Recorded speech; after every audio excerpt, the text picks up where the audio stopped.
할렐루야, 감사합니다. 우리가 오늘은 레위기 14장을 둘로 나눠서 보겠습니다. 오늘은 14장 1절에서부터 32절까지 말씀을 보도록 하겠습니다. 자, 여러분들, 지난주에도 우리가 봐왔는 것처럼 지난주와 이번 주 그리고 다음 주에 우리가 계속해서 나타나는 내용들이 있는데, 그 본문의 내용은 바로 나병에 관한 겁니다.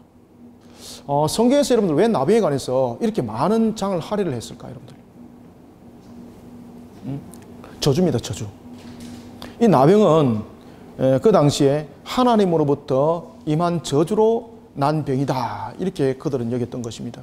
그래서 나병은 지금도 여러분들 잘 아시는 것처럼 나병은 지금도 완치가 저는 제가 알기로는 완치가 불가능한 것으로 압니다. 그저 양성과 음성으로 나눠줄 뿐이죠, 그죠? 그리고 이것이 이제 확산되어서 번지지 못하는 것은 되지만은 완전한 치료는 제가 지금 알기로도 안 되는 걸로 알고 있습니다. 그러다 보니까 지금도 보면은 나병으로 인해서 음성이 아니라 양성으로 나타나는 사람은 사회로부터 완전히 격리되죠. 격리되어서 지금도 지내고 있습니다. 이런 나병, 예수님이 여러분들 나병 환자를 만났습니다. 이제 신약에 여러분 보시면은 예수님이 나병 환자가 있는 곳을 가는 겁니다. 예수님이 있을 때에 나병 환자가 왔다, 이렇게 보시면 안 됩니다. 나병 환자는 자신이 원하는 에리어를 갈 수 없습니다. 나병 환자가 정상적인 사람을 만날 수 있는 것은 어떤 에리어에도 없습니다. 다만 하나, 정상적인 사람이 나병의 에리어에 갔을 때에 그때 비로소 그는 그 지역 에리어에서 그는 사람들을 보고 이렇게 했던 것이지, 자신이 정상인 사람으로 넘어올 수 없습니다. 넘어오면은 그는 바로 돌로 맞아 쳐 죽임을 당해도 아무 그 죽임에 대해서 사람들로부터 죄에 대한 생명의 속죄를 받을 수 없는 겁니다. 이와 같은 나병, 오늘 본문에 보면은 이런 나병이 이제 정결한 모습으로 치료가 되는 규례가 세워지게 됩니다. 그러면서 이 정결한 모습으로 치유가 되었을 때도 그냥 공동체 안에 들어오는 것이 아니라 치료가 다 되고 또 제7일을 한 1회를 그가 그 진영에 두게 하고, 그리고 난 뒤에 제8일 날에 다시 확인하여서 그가 진영 안에 들어올 때 그냥 들어오지 않습니다. 그냥 들어오지 아니하고 정결 예식에 따른 그 예법을 따라서 하나님 앞에 속전을 드리고, 그리고 난 뒤에 그가 공동체 안으로 들어온다는 사실입니다. 그러면은 이 나병이 여러분들 일반 병 같으면은, 여러분들 일반 질병 같으면은 그것을 하나님 앞에 속전드릴 이유가 있습니까? 그죠? 나병에 보면은 우리가 이제 다음 주에도 그 내용들을 우리가 이 내용들을 쭉 이제 보겠는데, 특히 여러분들 나병은 하나님께 드리는 제사가 있습니다. 오늘 이 세 가지의 제사 속에서 공통점은 무언가 하면은 바로 속건제도 그렇고 속건제도 그렇고 번제도 그렇고 소제도 그렇고 이게 가지고 있는 내용들이 뭔가 하면은 속죄입니다. 속죄. 그죠? 속죄되는. 그래서 나병이 회복되어서 하나님 앞에 속죄제를 드리고 그가 그 모든 것들을 행한 다음에 공동체로 다시 들어가는 것을 볼 수 있습니다. 자, 오늘 이런 내용들을 우리가 짧은 시간에 한번 이 전체 내용을 한번 돌아보도록 하겠습니다. 먼저 우리가 1절부터 우리가 3절까지 한번 읽어보겠습니다. 시작. 여호와께서 모세에게 말씀하여 이르시되 나병 환자가 정결하게 되는 날의 규례는 이러하니 곧 그 사람을 제사장에게로 데려갈 것이요 제사장은 진영에서 나가 진찰할지니 그 환자에게 있던 나병 환부가 나았으며. 아멘. 자, 여기서 여러분 좀 특이한 부분들 발견 안 됩니까? 특이한 부분, 어떤 부분이 발견되는지 한번 이야기를 한번 해보세요. 자, 3초 만에 1, 2, 3 눈에 떠올리는 거 없습니까? 지금 뭔가 모르겠지만 색다른 것이 장면이 분명히 하나 딱 등장했는데 이 눈에 띄어야 됩니다, 이거. 지금 누군가가 그렇지 맞아. 예, 맞아. 지금 무슨 말 했는가 지금 안 들리죠? 그렇죠. 제사장이 여러분들 왜 진영 밖에 나갑니까? 진영 밖에 나가면 안 되지. 그죠? 그가 제사장에게 와서 확인하고 그랬잖아요. 근데 나병 환자는 그가 나은지 안 나은지 확인하기 위해서 제사장이 진영 밖을 나갑니다. 왜 진영 밖을 나갔을까요? 말 그대로 그가 진영 안에 들어올 수가 없습니다. 왜? 나병은 무엇으로 여기기 때문에 이 나병은 그냥 일반적인 그들이 질병으로 여기지 않았습니다. 이 나병은 일반적인 질병이 아니라 저주에 해당하는 이 병입니다. 저주에 해당.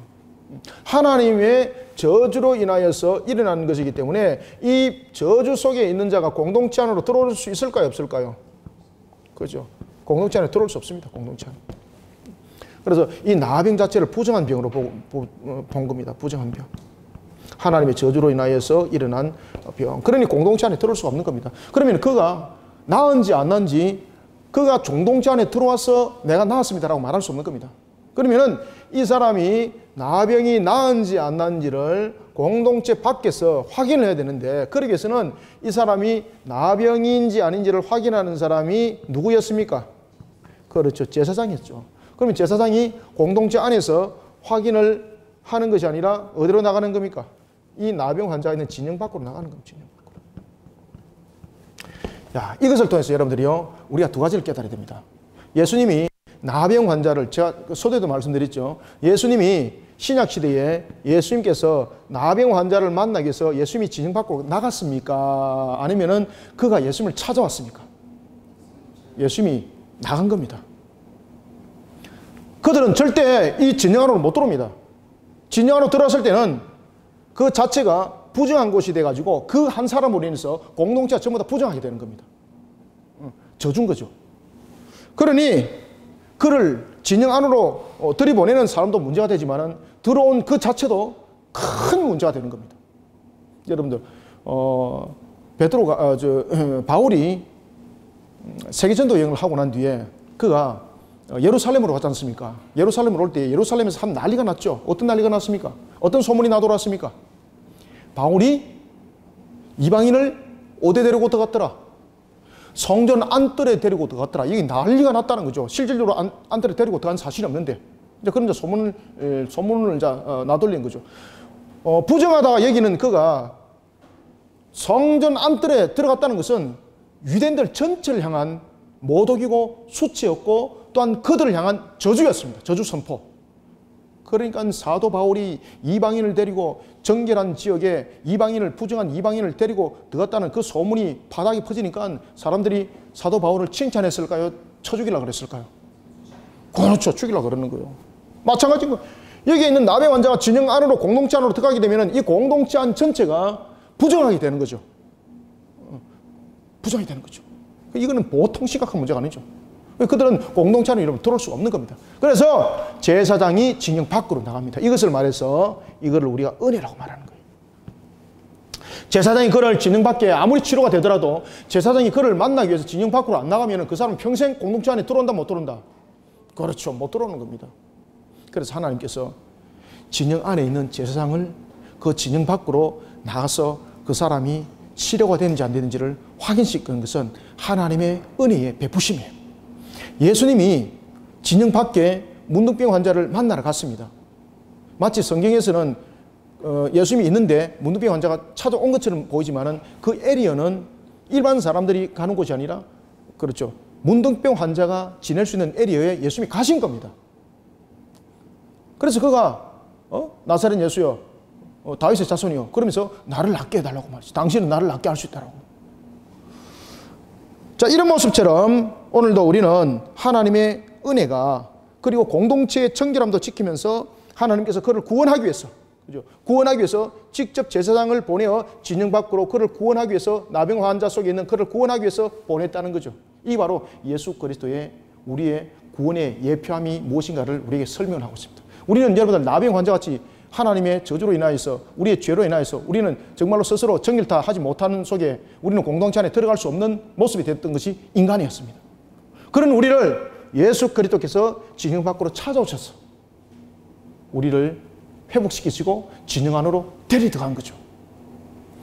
자, 이런 부분들이 레위기를 보면은 예수님께서 어떻게 사역을 하실 것인지, 제사장으로서 어떻게 사역을 할 것인지, 선지자로서 어떻게 사역을 할 것인지, 왕권을 가지고 어떻게 사역을 할 것인지 레위기에 보면은 그것이 나타나게 되어 있습니다.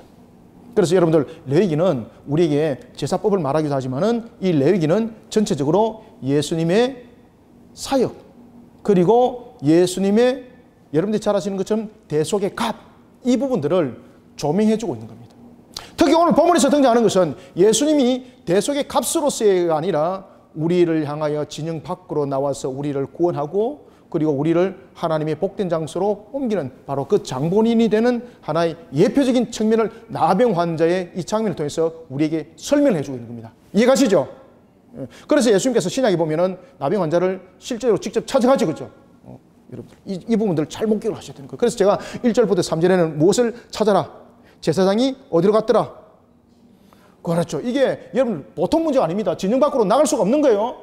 이거는 전적인 은혜가 아니면 나갈 이유가 없는 겁니다. 제사장이 진영 밖으로 나가면 안 되죠. 제사장이 진영 밖으로 나갈 이유가 무엇이 있습니까? 그죠? 이 나병 환자는 자신이 스스로 이 에리어 안에 들어올 수가 없습니다. 전적인 은혜. 그래서 이 부분들을 향해서 예수 그리스도가 우리를 어떻게 구원할 것인지 하나님의 전적인 은혜가 우리 속에 어떻게 임하는지를 이 예표를 통해서 우리에게 보여주고 있는 장면이 되겠습니다. 자, 이제 계속 진행하겠습니다. 그래서 제사장이 진영 밖에 나가서 진찰했다는 것은 제사장이 움직였다는 이야기입니다. 왜? 부정한 자는 진영 안으로 들어올 수 없기 때문에. 이 부분들은 예수님의 예표라 그랬죠. 그죠? 그러면서 이제 4절에 보면은 제사장은 그 정결함을 받은 자를 위하여서 명령합니다. 정결함을 확인한 거죠. 그때에 그를 위해서 여러분 보십시오. 살아있는 정결한 새 2마리, 그 다음에 백향목. 자, 이거 주목하셔야 됩니다. 살아있는 새. 살아있는 새 몇 마리? 그 다음에 백향목. 그죠? 그 다음에 홍색실. 백향목. 그 다음에 세 번째는 무엇입니까?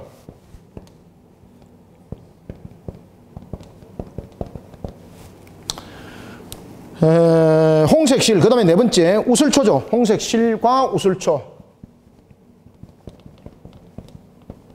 자, 여러분들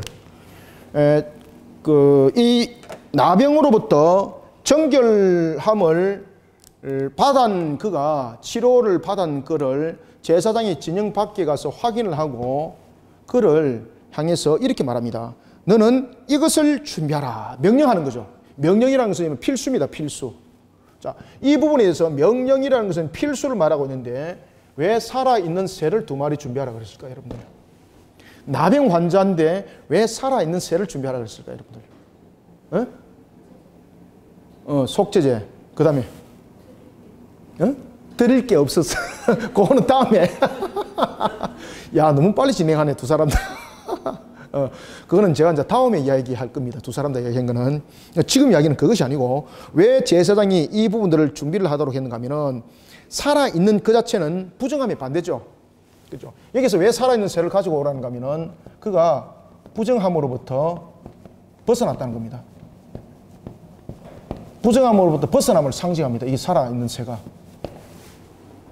죽은 새는 부정함이죠. 여러분들, 문둥병 환자는 죽은 사람으로 취급할까요? 살아난 사람으로 취급할까요? 망설이지 마세요. 죽음입니다. 죽음. 그거는 머릿속으로 계산하지 마세요. 생각해 보세요. 그러니까 생각 너무 깊이 하고 있는데, 나병에 걸린 사람은 여러분들 죽은 자라 보시면 됩니다. 그래서 공동체 속에 못 들어오는 겁니다. 부정한 자니까 못 들어오는 겁니다. 시체 만진 것과 똑같습니다. 그런 나병 환자가 나은 것은 어떤 의미를 가지고 있습니까? 그래서 살은 새를 2마리를 가져오라는 것은 그가 부정함으로부터 벗어났다는 것을 상징하는 것. 첫 번째 의미 있죠. 그러면은 백향목은 왜 들고 오라 그랬을까? 백향목은 두 번째, 여러분들 백향목이라는 부분들을 통해서 여러분들 잘 아시는 것처럼 이 백향목은 굽지 아니하고 그 나무가 곧죠. 그리고 굉장히 튼튼하고 말이죠. 그러면은 그가 이렇게 질병으로부터 낫기까지는 얼마나 그가 많은 고통이 여러분 있었겠습니까? 그래서 이 백향목이라는 것은 무엇을 상징하고 있는가 하면은 그 당시에 인내, 다시 말하면은 부정함으로 인해서 썩어 들어가지 아니하는 육체. 그죠? 백향목은 곧고 그 다음에 벌레가 잘 먹지 않고 이런 부분이 되는 거죠. 그래서 이 백향목이라는 것은 그의 육신의 회복을 상징합니다. 회복. 썩지 아니할 것들로 회복이 됐다는 이야기죠. 육신이 그 인내, 고뇌 속에서, 그 고뇌 속에서 그가 육신이 썩지 아니할 것들로 회복이 되었다는 것을 그가 상징을 하고 있고, 그 다음에 홍색실은 왜 들고 나왔을까요, 여러분? 홍색실. 홍색실은 무엇을 상징합니까? 피를 상징하죠. 피를. 그죠? 피는 무엇입니까? 생명을 상징하죠. 따라서 첫 번째, 두 번째, 세 번째 모든 것들이 무엇을 상징합니까? 그렇죠. 생명의 회복을 상징합니다. 생명의 회복을 상징. 그러면은 나병으로 걸려 있는 자는 죽은 자와 같다는 이야기예요. 죽은 자와 같은 그가 이제는 정결함을 받았다는 것은 살아있는 새 두 마리와 백향목과 홍색실과 우슬초라는 것을 통해서 그에게 생명이 회복되었음을 상징하는데, 그 생명은 어떻게 회복되었을까라는 것을 우리에게 가르쳐주고 있습니다. 어떻게 회복됐다는 이야기입니까? 하나님이 그를 치료했다는 뜻입니다. 이게 하나님이 그를 회복시켰다.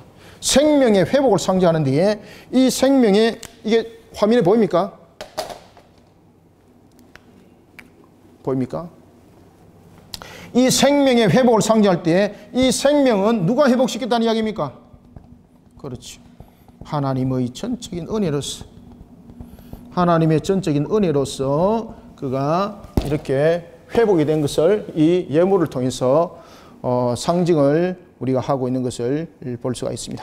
이와 같이 우리가 우슬초는 여러분들이 잘 아시는 것처럼 그 부분도 함께 피를, 생명을 상징하는 죽음의 승리, 이 부분들을 모든 것을 상징을 하고 있다, 이렇게 보면 되겠습니다. 우슬초라는 이런 부분들도 전부 다 죽음에서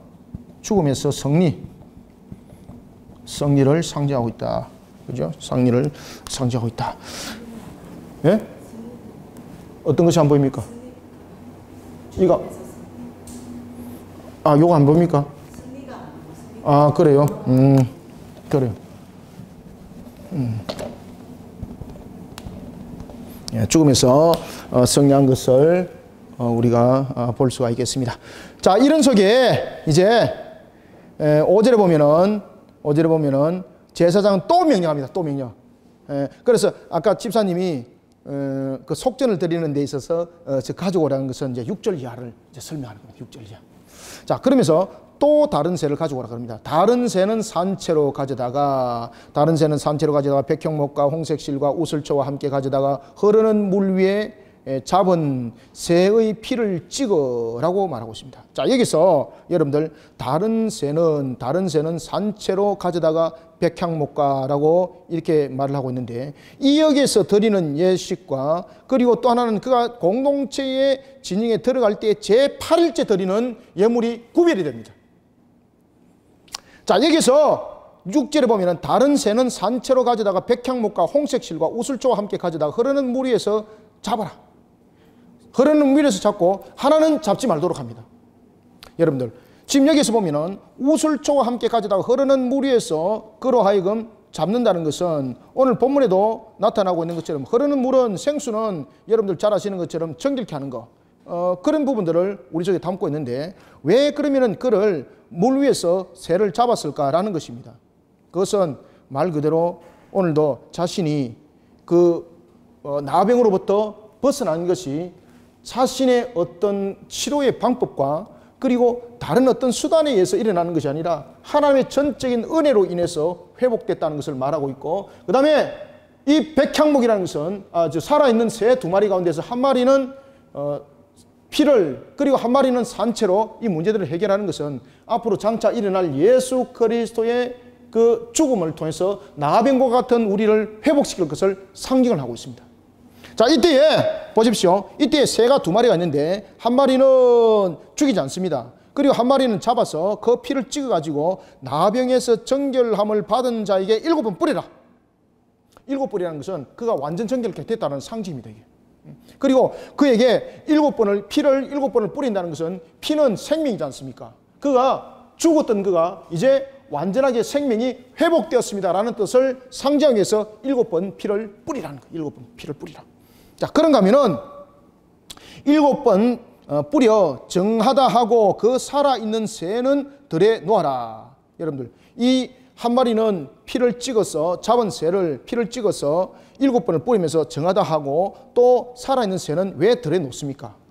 이 한 마리는 죽음이라는 것을 통해서 하나님께서 그의 생명을 회복시켰다는 뜻이고, 한 마리 새는 왜 풀어줄까, 여러분들?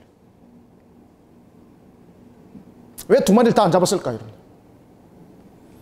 이것은 둘 다 동일한 상징을 하고 있는데 하나는 생명의 속전을 말하고 있고 그리고 또 하나는 자유함을 말하고 있습니다. 자유. 이와 같이 하나님의 은혜로서 그가 죄의 저주로부터 그가 속함을 받아서 이제는 죄로부터 자유한 자가 됐다는 것을 상징하는 거예요. 새가 여러분 날라서 자기 마음대로 갈 수 있는 거잖아요. 그죠? 그래서 새가 한 마리는 날려 보내는 것은 이 사람이 이제는 죄로부터 자유한 자가 되어서 어디든지 갈 수 있는 사람이 됐다는 거예요. 이 공동체 안에 이제 들어올 수 있는 조건이 됐다는 이야기입니다. 따라서 새를 통한 예식은 이러한 것들을 상징하고 있습니다. 그러면서 여러분 8절 9절 읽습니다. 시작. 정결함을 받은 자는 그의 옷을 빨고 모든 털을 밀고 물로 몸을 씻을 것이라. 그리하면 정하리니 그 후에 진영에 들어올 것이나 자기 진영 밖에 일에 머물 것이요. 일곱째 날에 그는 모든 털을 밀되 머리털과 수염과 눈썹을 다 밀고 그의 옷을 빨고 몸을 물에 씻을 것이라. 그리하면 정하리라. 아멘. 자, 여러분들 털을 두 번 밀죠. 처음에는 그가 진영 밖에 머물 때에 그 일일 동안 털을 미는 것은 여러 가지 의미가 있습니다. 다시 한 번 더 환부를 확인할 수도 있는 것이 있고 그 다음에 지금까지 그가 부정했던 부분들을 다 이제 끌어내는 거죠. 끌어내는 거죠. 정하게 하는 거죠. 그리고 난 뒤에 7일이라는 일회를 기다리고 난 뒤에 제8일에 그들이 제8일의 공동체 안에 들어가는 것은 무엇을 상징하는가 하면은 노아가 방주에 여러분들 잘 아시는 것처럼 몇 명의 가족들이 들어가는 겁니까? 8명의 가족이 들어가면서 인류의 새로운 출발이 일어난 것처럼 그가 이제는 새로운 생명으로 거듭났다는 이야기입니다. 그가 털을 다 밀었다는 것은 제7날에 털을 민다는 것은 그로 하여금 다시 한 번 더 정결함을 조사를 하고 다시 한 번 더 그로 하여금 진영 밖에서 일주일 동안 두면서 완전한 상태를 확인하는 거죠. 그런가 하면은 제8일째의 털을 완전히 미는 것은 어떤 의미를 상징하고 있습니까? 제8일에 털을 미는 것은 여러분 새 출발, 새 생명을 상징합니다. 새 생명. 지금까지 죄악된 그런 죄인의 모습은 이제는 완전히 끝나고 그는 이제 새 생명으로 살아가는 자가 되었습니다. 라는 것을 제8일이 상징하고 있습니다. 그렇기 때문에 새로운 생명에 이제 모든 그 털들이 나야 된다는 이야기죠. 그래서 눈썹도 밀고 다 밀도록 한 겁니다. 다 밀도. 이제는 새 생명이 되었다는 거죠. 새 생명. 이해가십니까? 그래서 여덟 번째는 10절에 보면은 제8일째. 자, 10절 한번 읽어봅니다. 시작. 여덟째 날에 그는 흠없는 어린 순양 2마리와 1년 된 흠없는 어린 양 1마리와 또 고운 가루 10분의 3 에바에 기름 섞은 소재물과 기름 한 녹을 취할 것이요. 아멘. 자, 7째 날에 그가 모든 털을 밀고 제8일째에 이제 들어가게 되는 거죠. 그죠? 제8일째. 그때에 처음에 그가 털을 밀은 것과 그리고 또다시 진영 안으로 들어갈 때에 그가 다시 밀은 것은 바로 새로운 첫날. 그리고 그 일이라는 일주일이 끝나고 그의 생명은 8일째 시작되는 거죠. 8일째. 그래서 그가 이 8일은 새 생명으로 시작한다는 뜻입니다. 그때에 제8일째 되는 날에 무엇을 드리도록 합니까? 그렇죠. 여기서 보면은 이제 그가 정상적으로 공동체 안에 들어갈 때에 이제 정결 예식을 하나님께 드리는데 그것은 자신의 모든 죄가 이제는 해결되었습니다. 라는 그 뜻을 이 속에 담고 있는 것입니다. 자, 오늘 본문에 보면은 우리가 정상적인 사람이 정상적인 사람과 또 나병 환자가 하는 데는 가난한 사람이 있을 것 아니겠습니까? 그래서 이 정상인과 가난한 사람, 정상적인 것, 정상적으로 드려야 될 예물, 그리고 가난한 자가 드리는 예물을 격상을 둬서 어느 누구도 이러한 예물로 인하여 그들이 공동체 안으로 들어오지 못하는 일이 없도록 합니다. 그때에 흠없는 어린 순양 2마리, 원래는 흠없는 어린 순양 몇 마리입니까? 2마리. 거기다가 또 하나는 어린 암양 1마리. 그죠? 어린 암양 1마리. 어린 암양 1마리. 그리고 고운 가루 에바 10분의 3이죠. 그죠? 고운 에바 10분의 3. 에바 10분의 3. 고운 에바 10분의 3이고 그 다음에 또 무엇이 있습니까? 기름 한 록입니다. 기름 한 록. 기름 한 녹은 우리가 만약에 그 리터수로 환산을 한다면은 한 0.3리터 정도. 그렇게 많지 않는 겁니다. 조그만한 겁니다. 0.3리터 정도. 그러면은 이 가난한 사람은 이 예물들이 어떻게 대체되는가 하면 전체적인 제가 설명드리고 우리가 한번 내용을 쭉 바로 보도록 하겠습니다. 여기서 어린 순양이 2마리에서 1마리로 감해집니다. 반드시 흠없는 어린 순양은 반드시 드려야 된다는 겁니다. 그리고 암양 1마리 대신에 무엇이 이 속에 주어지는가 하면 비둘기 2마리입니다. 비둘기 맞죠? 비둘기 맞는가 모르겠다. 예, 맞습니다. 비둘기 2마리. 비둘기 2마리로 대체됩니다. 그리고 고운 에바는 10분의 3에서 10분의 1로 바뀝니다. 고운 에바는 10분의 3에서 10분의 1로 바뀌고 기름은 똑같이 한 록으로 이것은 소량의 그 양이니까 이렇게 드리도록 하는 겁니다.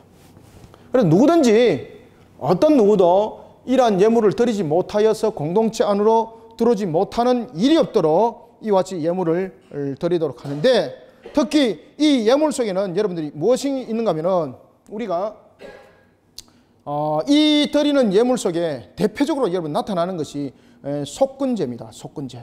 그리고 소제, 번제. 이 부분들은 전부 다 속죄제를 담고 있죠. 그런데 이 드렸던 이 예물을 통해서 드렸던 제사 속에서 제외되는 제사가 있습니다. 어떤 제사가 제외될까요, 여러분? 여기서. 응? 그래, 맞아. 화목제. 여기서 화목제는 제외됩니다. 화목제.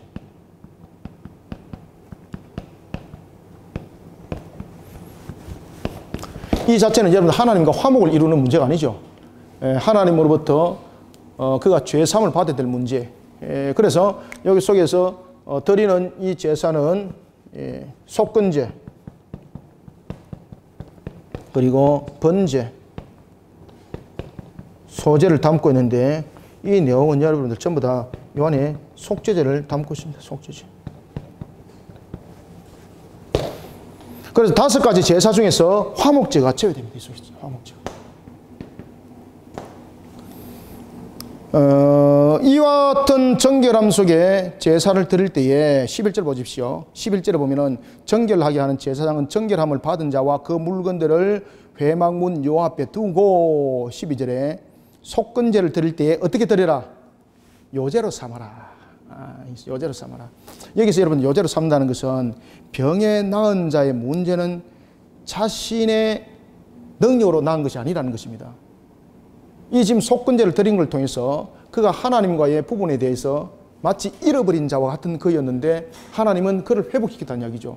그렇기 때문에 그 사람이 드린 이 예물은 온전히 자신이 하나님으로부터 나았습니다 라는 것이고 자신이 하나님께 이제는 드린 존재가 되었습니다. 이 뜻입니다. 자, 다시 한번 말씀드립니다. 왜 여러분들 오늘 이 본문에 보면은 특히 속건제를 드릴 때 왜 요제를 드리도록 했을까? 속건제를 드릴 때에 왜 요제를 드리도록 했을까, 여러분들?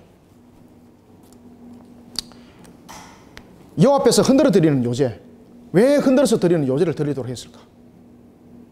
제가 조금 전에도 여러분들 말씀드렸던 것처럼 자신이 병에서 나은 것은 자신의 어떤 치료와 자신의 능력으로 치료된 것이 아니라 하나님께서 나를 온전하게 낫게 했다는 거죠. 그러면은 나는 누구의 것이라는 이야기입니까? 그렇죠. 그래서 이 속에 드리는 예물을 가난한 자든 부자든 전부 다 반드시 흠없는 순양을 드리라 그러잖아요. 이 순양은 바로 자신을 말하고 있습니다. 자신을 하나님께 드리라는 이야기는 뭔가 하면은 나는 이제 내 자신의 모습이 아니라 나는 누구의 것이라는 이야기입니까? 그렇죠. 나는 이제 하나님의 것입니다. 이 뜻입니다. 나병 환자로부터 이제 나음은 그냥 치료된 것으로 끝나는 것이 아니라 나는 지금부터 하나님의 것입니다 라는 것이 이 속건제를 통하여 고백드리는 겁니다. 그래서 속건제를 요제로 드리도록 하는 겁니다. 요제로. 그래서 요제로 삼고 그 다음에 13절 보세요. 무슨 제사를 드리라? 속죄, 제와 번제, 물로 잡은 곳에서 잡을 것이며 라고 이야기를 하면서 이제 본격적으로 속죄제에 대해서 내용을 다루고 있는 것은 이 나병 자체가 무엇으로 여겼다는 겁니까? 그렇죠. 하나님의 저주였기 때문에 이 부분들은 반드시 속죄제가 성립이 되어야 되는 겁니다. 그럼에도 불구하고 속건제를 통해서 요제로 드렸다는 것은 그 사람의 나음은 하나님의 저주로부터 하나님이 풀어준 것이죠. 자신의 어떤 뭐 제사를 드렸다든지 뭐 자신의 어떤 선한 행위로 된 것이 아니라 하나님께서 그에게 전적인 은혜를 베풀어서 회복을 시켜줬기 때문에 요제로 드린 것은 나는 하나님의 것입니다 라는 것의 고백을 이 제사 예식을 통해서 그는 담고 있는 겁니다. 그러면은 그가 공동체 안에 들어가게 되면은 어떤 생명을 살아야 됩니까? 제8일째에 새 생명을 살아가야 되는 거예요. 누구의 삶을 살아가는 겁니까? 하나님께 드리지는 삶을 살아가요.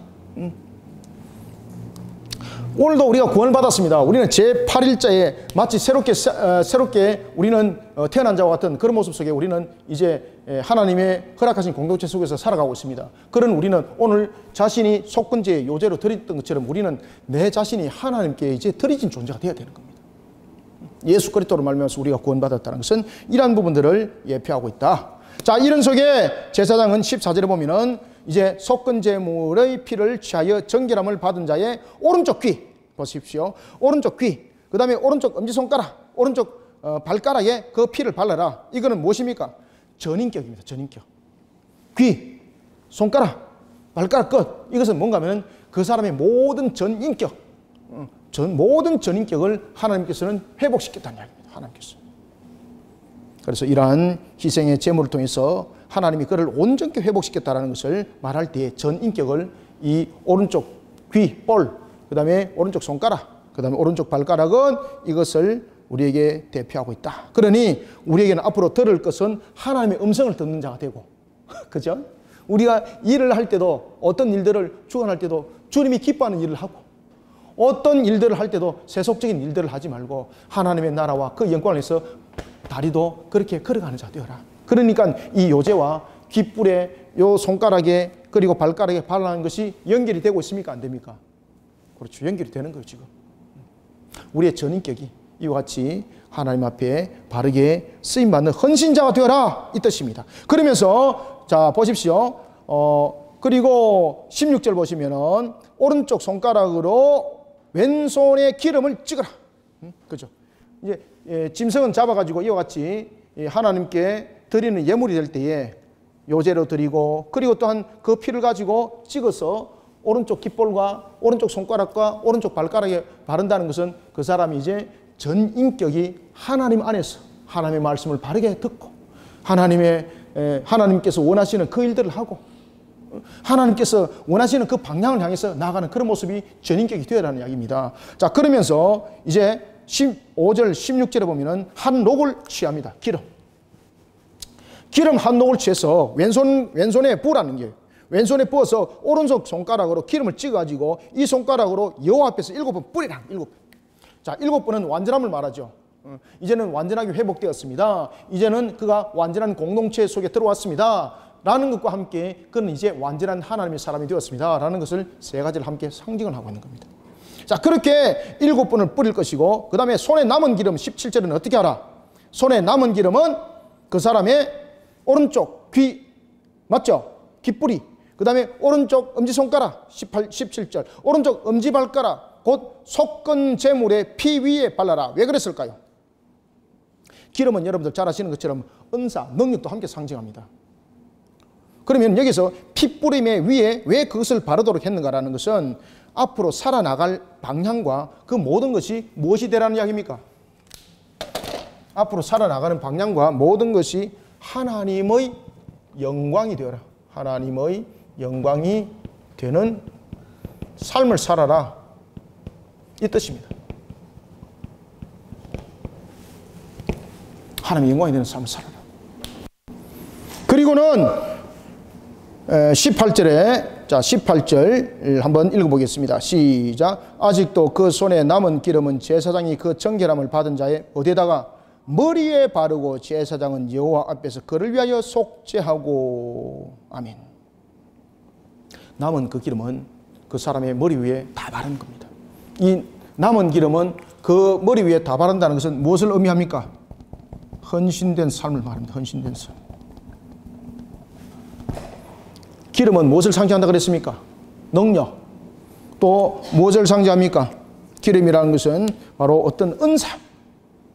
이런 부분들을 지금 남은 것을 머리 위에 발랐다는 것은 모든 남은 것까지 하나님의 영광이 되는 삶을 살아갈 뿐만 아니라 모든 것이 헌신된 삶을 살아가라. 그러면서 머리에다가 남은 것을 다 뿌리는 겁니다. 그러면은 이 나병 환자 속에서 회복된 사람은 그 사람 자체가 요제, 속건제를 드릴 때 요제로 드렸던 것처럼 요 속에 지금 답이 다 있는 겁니다. 요 속에. 이 사람을 살아내죠. 이 사람. 왜? 하나님께서 거저 주신 생명이니까. 하나님께서 다시 주신 생명이니까. 그 새 생명이 이와 같이 하나님의 영광을 위한 삶을 살고 헌신된 삶을 살아가라는 것입니다. 우리가 여러분 구원받았습니다. 이 모습이 바로 우리에게 주는 지금 정답입니다. 그래서 예수 그리스도를 통하여서 우리가 구원받았던 우리의 모습들이 오늘 이 본문을 통하여서 우리가 어떤 삶을 살아가야 되는지를 예표를 해주고 있습니다. 아시겠죠? 그래서 제가 서두에 이 부분들은 예수 그리스도의 예표의 사건입니다. 잘 보셔야 됩니다. 라고 그래서 제가 여러분들에게 말씀을 드렸던 것입니다. 자, 그리고 이제 20절에 보면은 제사장은 그 번제와 소제를 제단에 드리고 그를 위하여 속죄할 것이나 그리하면 그가 정결하리라. 근데 만약에 가난하면 어찌해야 되는가? 여러분, 가난하도 문제가 되는 것 아니겠습니까? 그래서 가난함이 문제가 되지 않도록 20절부터 오늘 본문에 보면은 이렇게 가난한 자는 이와 같이 순양은 한 마리 잡고 어린 암양은 비둘기 2마리로 대체하고 고운 에바도 10분의 3이 아니라 10분의 1로 하고 기름 한 녹은 똑같이 이와 같이 한 녹을 하여서 하나님께 드리고 그리고 똑같이 그런 예식을 통합니다. 똑같이 그런 예식을 통해서 23절 보십시오. 23절 8째 날에 그 결례를 위하여 그것들을 회막문 여호와 앞 제사장에게로 가져갈 것이요 제사장은 또 기름을 가지고 어떻게 합니까? 여호와 앞에서 뿐만 아니라 요제로 흔들고 그리고 25절 속건제 어린 양을 잡아서 제사장은 그 속건 제물의 피를 가져다가 똑같이 하죠. 정결하게 하는 자의 오른쪽 깃볼과 오른쪽 엄지손가락과 오른쪽 발가락에 발라라. 그리고 제사장은 한 녹의 기름은 자신의 왼손에 발라가지고 그리고 오른쪽 손가락에 찍어서 여호와 앞에서 7번 뿌리라. 그리고 28절에는 어떻게 하라? 그 손의 기름으로 제사장이 정결함을 받은 자의 오른손 깃뿌리와 그죠? 기름을 똑같이 피 바르는 곳이죠. 피 바르는 곳에 똑같이 이와 같이 또한 기름을 세 군데 발라라. 이것은 무엇을 상징한다? 자신에게 주어진 삶 그리고 자신에게 주어진 새 생명은 모든 자신의 주어진 권위와 심지어 자신의 은사조차도 하나님의 영광이 되는 이제 삶을 살아야 되고 헌신된 삶을 살아야 된다는 것을 피 바른 것과 기름 바른 것이 중복되는 것은 함께 설명을 하고 있다. 이해가십니까? 이와 같이 귀, 손가락, 발가락에 엄지제한 부분들에 피도 바르고 그리고 기름을 발랐던 것은 이와 같이 새롭게 일어난 생명, 하나님의 말씀을 바르게 듣고 하나님께서 명한 바대로 이제 바르게 행동하고 뿐만 아니라 그 방향을 가면서 살아갈 때에 기름을 발랐다는 것은 그 사람에게 이제는 주어진 은사와 능력조차도 모든 것이 하나님의 영광된 삶을 피 후에 지금 다시 발랐다는 이야기죠. 그래서 똑같은 방향으로 가야 된다는 이야기입니다. 자신의 주어진 은사와 능력도 이제는 피와 발랐던 것처럼 똑같이 하나님의 영광이 된 삶 그리고 헌신된 삶을 동일하게 사는 그런 모습이 되어야 된다는 것입니다. 의미가 굉장히 의미가 있는 거죠. 이게 굉장히 중요한 겁니다. 이 내용이. 그냥 여러분 쭉 읽어 나가면 안 됩니다. 그래서 제가 여러분들에게 말씀드렸잖아요. 이 내용을 좀 상세히 설명하려면 시간이 많이 가야 됩니다. 그렇지만 오늘은 좀 간략하게 말씀드리고 다음 주에 한 번 더 말씀을 드리겠습니다. 뒤에 이어서 제가 그렇게 이야기를 했던 겁니다. 자, 그래서 28절 그 손의 기름은 제사장이 정결함을 받을 자의 오른쪽 깃뿌리와 오른쪽 엄지 손가락과 손가락, 엄지, 발가락, 속건 제물의 피를 바른 곳에 바를 것이며 별표를 딱 지놓으세요. 어떤 곳에? 그럼요.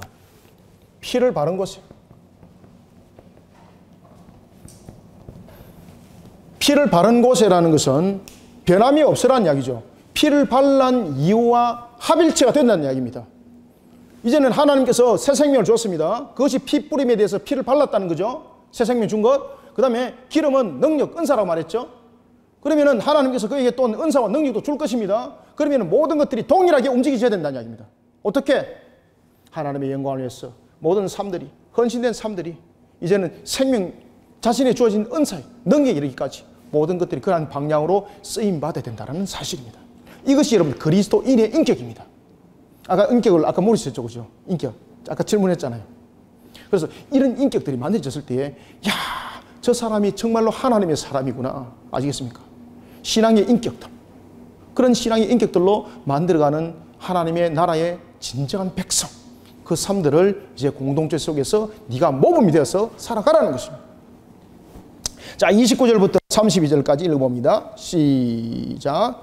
또 그 손에 남은 기름은 제사장이 그 정결함을 받는 자의 머리에 발라 여호와 앞에서 그를 위하여 속죄할 것이며 그는 힘이 미치는 대로 산비둘기 한 마리나 집비둘기 새끼 한 마리를 드리되 곧 그의 힘이 미치는 대로 한 마리는 속죄제로 한 마리는 소제와 함께 번제로 드릴 것이요 제사장은 정결함을 받을 자를 위하여 요 앞에 속죄할지니 32절 나병 환자로서 그 정결 예식에 그의 힘이 미치지 못한 자의 규례가 그러하니라. 아멘.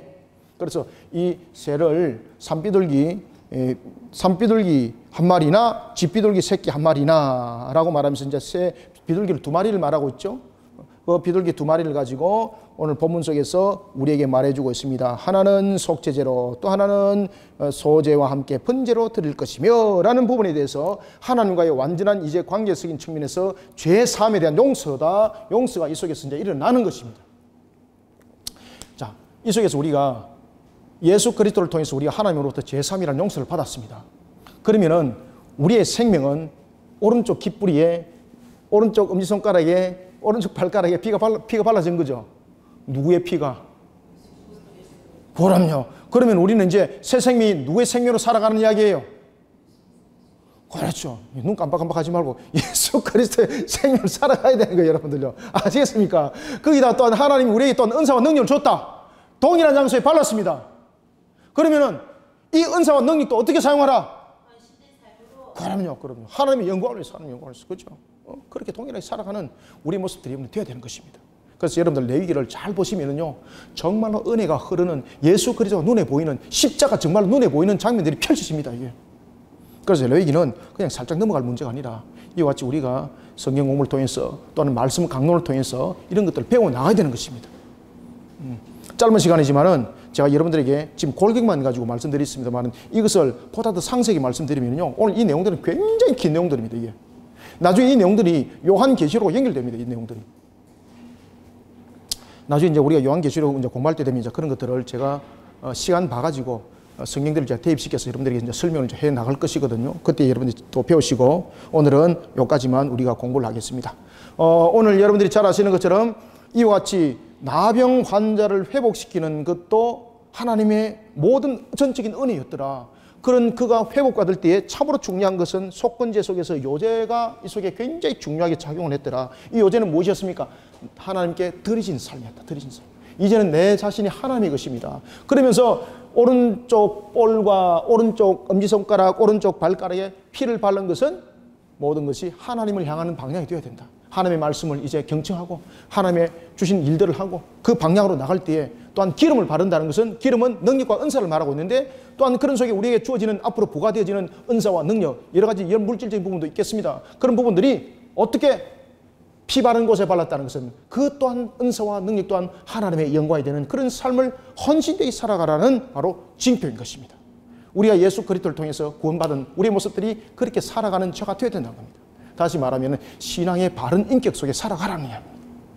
자, 오늘 주신 이 말씀을 우리가 삼가 잘 묵상하시고 또한 하나님께서 우리 레위기를 통하여 주신 말씀 속에 큰 은혜 받고 예수 그리스도의 십자가 오늘도 그 신앙 속에 살아가는 것을 기쁨으로 여기는 우리 모든 성도들이 되시기를 소망합니다.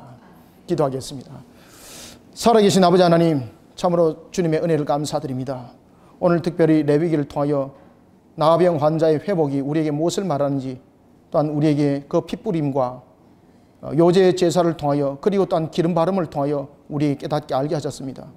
오직 하나님께 드리신 삶 속에 예수 그리스도의 신앙의 인격으로 살아가는 자 되라 하였습니다. 오늘도 우리가 세상 속에 살아가는 공동체의 모습이 언제든지 하나님의 영광이 되길 원하고 언제든지 주님의 그 핏값에 걸맞는 예수 그리스도인으로서의 삶을 살아가기를 소망합니다. 하나님, 오늘도 주신 말씀 우리 모든 성도들에게 알곡의 말씀이 되게 하여 주시고 모든 성도들에게 기름진 말씀이 되게 하여 주시고 우리 모든 성도들에게 생명수의 말씀이 되게 도와 주시옵소서. 하늘의 문이 열리는 말씀 되게 하여 주옵소서. 예수님의 이름으로 기도드립니다. 아멘.